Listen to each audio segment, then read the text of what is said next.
naaday ko ron diri sa pasili guys no sa balay ni Mami Dita guys niya na naka-harvest naman ko beans guys. Ako siyang tagaan og beans guys kay sa una usa siya sa suki na ako sa lechon guys. Mag sige taon palit na ako si Mami sa unang lechon niya karon tiguwang na siya guys na niya. Atong tagaan ha. Aron makatilaw siya sa atong beans guys.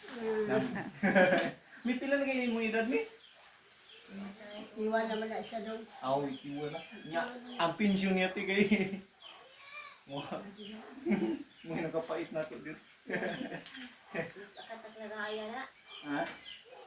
Moro man pag sa kalibo ma Disyembre do, moro man din na. Ay, Ang bakit makadawat hindi po kami? Bisag kuhan kay. Ay, kung bato na sa lagi babaw, bato ulo dito man ako ning kuyugan na kay kaon. Ay, gani. Kina, makakaon na ka beans mi. Palitan na nagsagong gamay. Oo. Kung di ay tang braso. Beans, beans. Beans, bagyo beans mi ba? Totoo na siya mi aron makaduot ka. No? Panay. Oh, ay makadut na, makadut. Nanay gani, kadut.